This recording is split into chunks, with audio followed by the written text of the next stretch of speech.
আমি ঠিকই বলছি মা। রাহুল চিরকাল চেয়ে এসেছে তো এই বাড়ি ভাগ হোক। আজ এই বাড়ি ভাগ হবে। আমরা সবাই এক ছাদের তলায় থাকলেও দুটো আলাদা পরিবারের মতো থাকবো।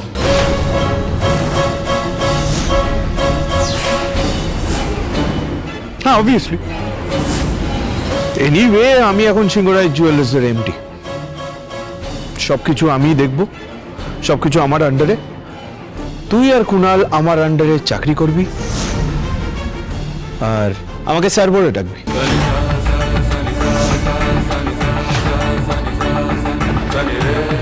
দেখ ঋদ্ধি, তুই বাড়িটা তো ঠুকিয়ে পেয়ে গেলি, কিন্তু একটা জিনিস ভাব, এই সামান্য মাইনেতে এত বড় সংসারটা চালাবি কি করে? ঠিক চালিয়ে নেব, তোর সব শর্তে আমরা রাজি।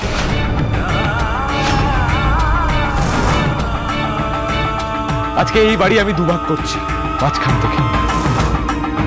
ডান দিকে উপরে করিডোরে থাকবে বাবারা, আর বাদিকে মিমিদের।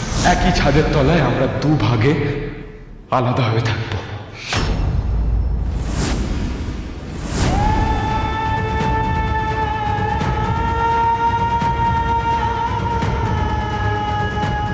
কে একটু হেল্প করবে আমায়?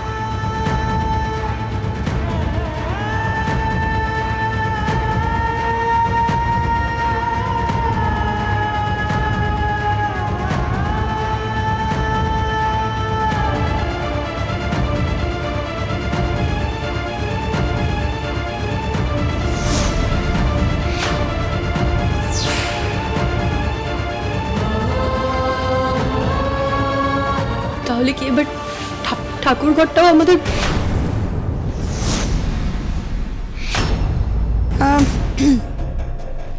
ঠাকুরঘরটা নিয়ে নিতে পারো, শুধু একটা জিনিস নোটিস করো, যাতে ওই গয়নাগুলো ঠাকুরের গায়ে থাকে। সেটা যদি চুরি হয়ে যায় তাহলে কিন্তু আমি কাউকে ছাড়বো না।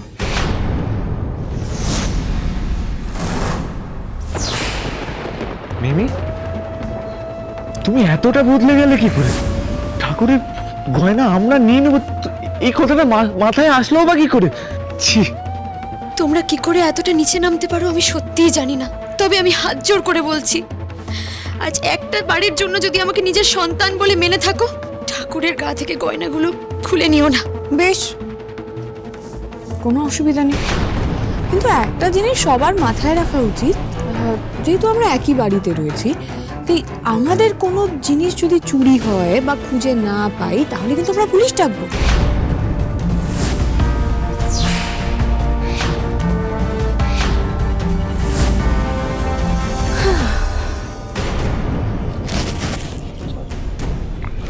চলো।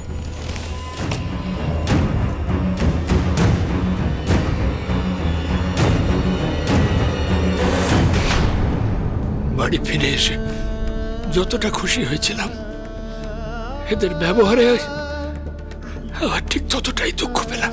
বাবা, বাবা মন খারাপ করো না বাবা। যা কিছু হচ্ছে সব আমারই কর্মের ফল। আসলে ওরা আমাকে অনেক লম্বা সময় ধরে অনেক অন্যায় করতে দেখেছে, তাই ওদের মনটা বিষিয়ে গেছে বাবা। সব আমার দোষ। বিষয়টা আমি সব আমার দোষ। পিছনে আমি কান্নাকাটি করো না, আজকে তো আনন্দ করার দিন, আমরা জিতেছি। একদম তাই। আজ একটা পরীক্ষায় আমরা উত্তীর্ণ হয়েছি। এবার আমাদের বিশ্বাস, যে রেখা আমাদের পরিবারকে দুভাগ করে দিয়েছে সেটাও একদিন উঠে যাবে, আর আমরা সবাই আবার এক হব। আমাদের হতেই হবে পিসটা। সব ঠিক হয়ে যাবে, সব ঠিক হয়ে যাবে।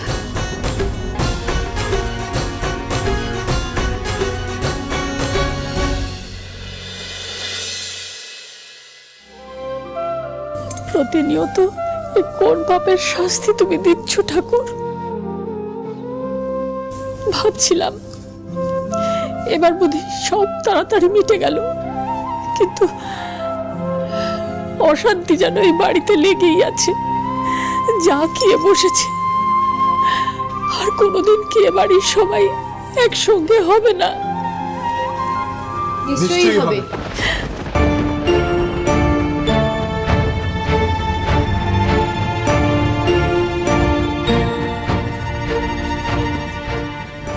নিশ্চয়ই হবে বিজ্ঞানী।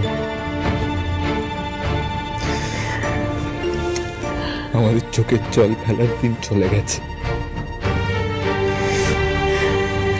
এখন ওই মৈনাক সিংহরায় কাঁদবে। যেভাবে আমাদের প্রত্যেকটা সদস্যকে ও কাঁদিয়েছে তার দ্বিগুণ কষ্ট পেয়ে ওকে কাঁদতে হবে। আর রইল বাড়ি ভাগ হওয়ার কথা, সেটাও একসময় ঠিক হয়ে যাবে ঠাম্মি। আমি তোমাকে কথা দিচ্ছি, একদিন এই সীমারেখা পেরিয়ে রাহুল স্যার আর দ্যুতি ম্যাডামকে আমরা আবার আগের জায়গায় ফিরে নিয়ে আসবো। I promise.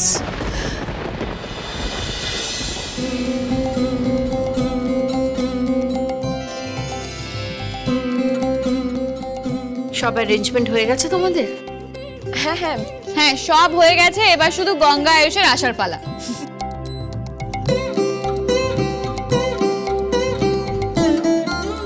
এসো। এই তো দুজনে এসে গেছে, এবার বসো দেখি, বসো মাঝখানে বসো।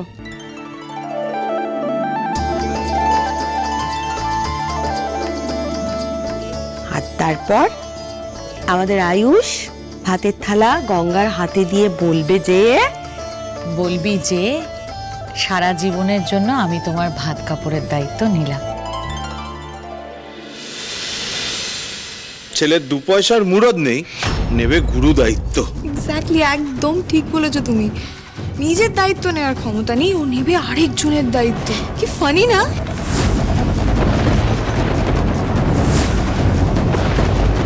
দেখ তোরা দুজনে না প্রথম দিকে ভীষণ বাড়াবাড়ি করছিস, মানে ভালো লাগছে না, এখন বিরক্ত লাগছে। Enough is enough.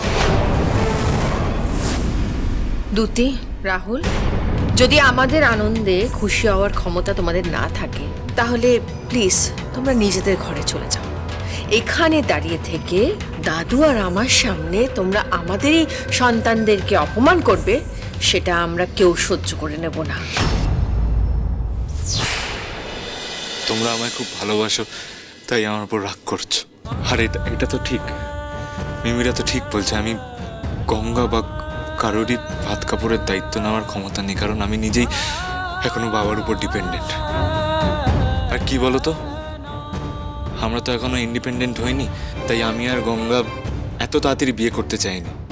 অন্যের উপর ডিপেন্ডেন্ট হয়ে পায়ের উপর পা তুলে বসে থাকা সেই মানসিকতা আমাদের নেই। আমরা কিছু অ্যাচিভ করবো সেই বিশ্বাস করি। But unfortunately thanks goes to you Mimi আর ত্রিধা, বাধ্য হয়ে আমাকে আর গঙ্গাকে এত তাড়াতাড়ি বিয়ে করতে হলো। দেখেছো তো, জাস্ট একটা দিনও হয়নি বাড়ি ভাগ হয়েছে, তার মধ্যে সবার ভয় কিরকম বদলে গেল। আয়ুষ এখন বড় বড় কথা বলছে, এত সাহস বেড়ে গেছে ওর। তুই যখন বাবা ঠাম্মি দি ভাইয়ের উপর মুখে মুখে কথা বলিস, তর্ক করিস, তখন দুঃসাহস মনে হয় না? এই খুব বড় বড় কথা শিখেছিস তাই না?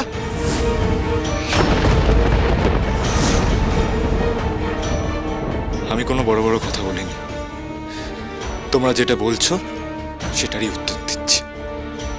তোমরা কিছু বলবে না, আমার থেকে কোনো উত্তরও পাবে না। Wow, excellent excellent. এখানে এইটুকুনি একটা ছেলে আমাদের সাথে এইভাবে কথা বলছে, এবারই কেউ কিচ্ছু বলছে না। তোমাদের শিক্ষা নিয়ে না আমার গর্ব হয়। কি জানো রাহুল, আমরা তোমাদের ভালো করে মানুষ করতে পারিনি, সেই জন্যে আজকে এই একটা আনন্দের সময় তোমরা এখানে দাঁড়িয়ে এই অসভ্যতাটা করতে পারলে। ও যা বলেছে ঠিকই বলেছে, আমি তো বলবো বেশ করেছো। ছাড়ো না ওদের কথা, রাহুল দুটির কথা কান দেবার দরকার নেই। আমরা বরং অনুষ্ঠানটা শেষ করি। এরপর তো গঙ্গার অনেক কাজ। আজ তো আমার গঙ্গা মাকে নিজের হাতে রান্নাও করতে হবে, বলুন বাবা।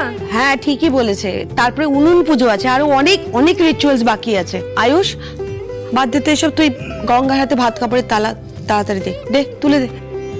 সাবধানে, ভারী আছে।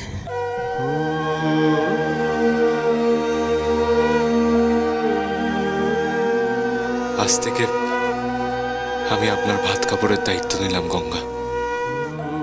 শুধু ভাত কাপড়ের না, আপনার সুখ দুঃখ আনন্দ, আপনার ভালো থাকা সবটার দায়িত্ব নিলাম সারা জীবনের জন্য।